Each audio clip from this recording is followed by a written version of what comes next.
It's really taking these verses and putting them in your own words and just putting them, almost summarizing them into like a statement that is easy for you to meditate on, or easier for you to memorize or just kind of sit with and dwell on.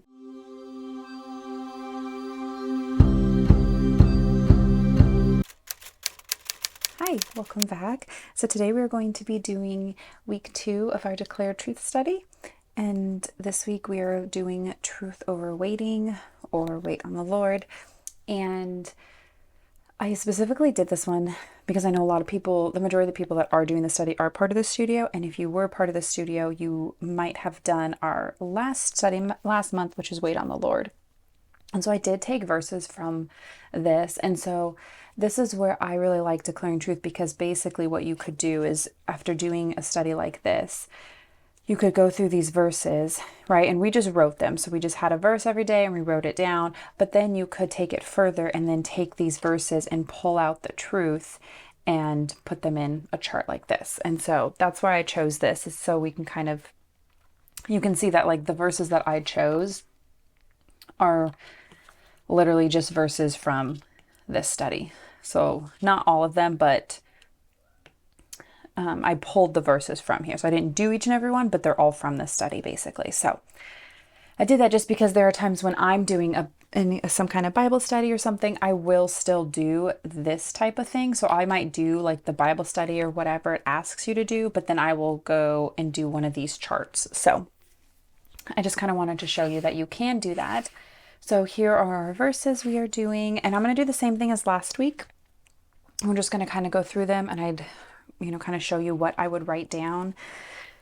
And then next week will be different, because next week I did not give you verses, and next week I personally have not done it yet either. And so that's when we're going to go step by step, and like I will be doing it on video, like with you guys basically. But for this week, we have our verses. So for truth over waiting, and then we're going to start with truth about God.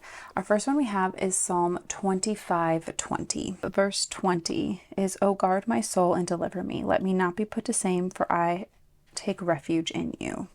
So I just wrote, He is a God that guards my soul. 33 verse 20, "Our soul waits for the Lord. He is our help and our shield." So for that one, I wrote, He is my help and my shield. I waited patiently for the Lord. He inclined to me and He heard my cry. So that one, again, He hears my prayer and cry as I wait for Him. 40 verse, I think verse 2 is 1 too, yes. "So He drew me from the pit of destruction, out of the miry bog, and set my feet upon a rock, making my steps secure. He steadies my footsteps and establishes my path." And then that is also one that you could write something down here.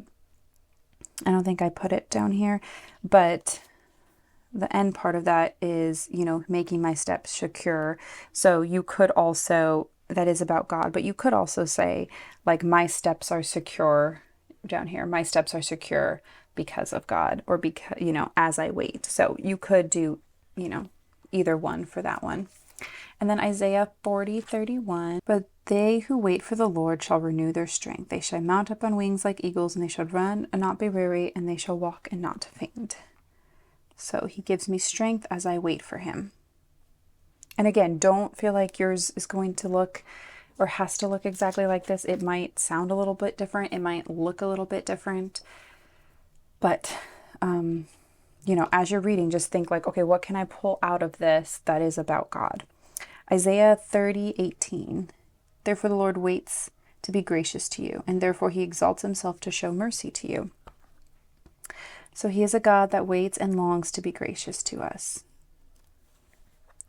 Okay, next we have Lamentation. For some reason I wrote, if you have the study, sorry, I wrote 3 verse 21 through 24, and then I also wrote verse 22, and then I wrote 23. So I probably meant to write them all separate. But here I wrote, He's a God of loving kindness. And then I wrote, great is His faithfulness.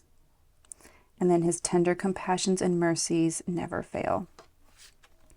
Because if you remember, this verse is where it says, "This I'll call to mind, therefore I have hope. The steadfast love of the Lord never ceases. His mercies never come to an end. They are new every morning. Great is your faithfulness." The Lord is my portion, therefore I will hope in him. So there's a lot of, you can say, God is my hope.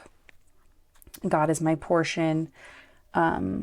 His love never ceases. He is faithful. His mercies are new every morning. There's so many things that we can do from just that. Okay, and then James, chapter 5, verse 8.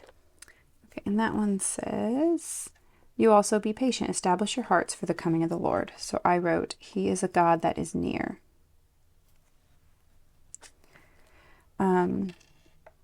Because, for the coming of the Lord is at hand. So he is near, so I wrote that. Okay, so for the bottom part, truth about who God says I am. I'm going to start back at Psalms 25. Again, we kind of went through that fast. I hope, I never want to take these videos and take super, super long to like bore you. And so I kind of want to go fast. But I also, if you have questions, don't ever hesitate to ask, because I can always go slower, or I can do an additional video.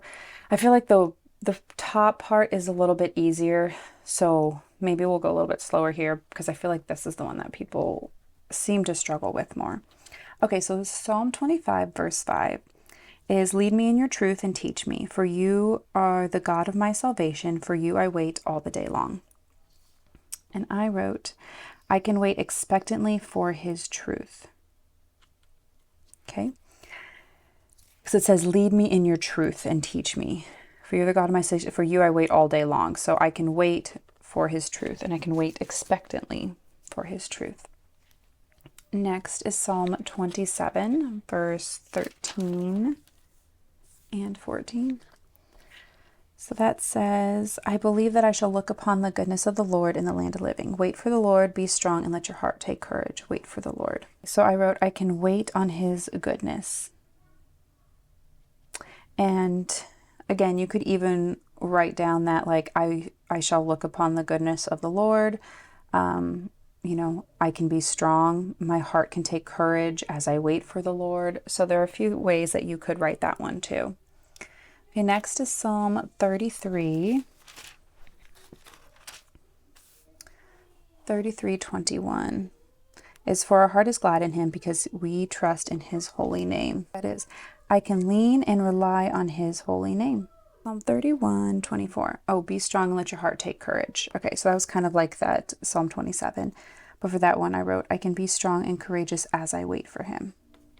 Okay, so a lot of it is also, this is a practice I really love, is taking a verse or a passage of scripture and paraphrasing it. So just like putting it in your own words and not changing the meaning or anything, and not taking that as scripture, obviously, but, reading scripture and then just putting it in your own words and maybe looking up different versions.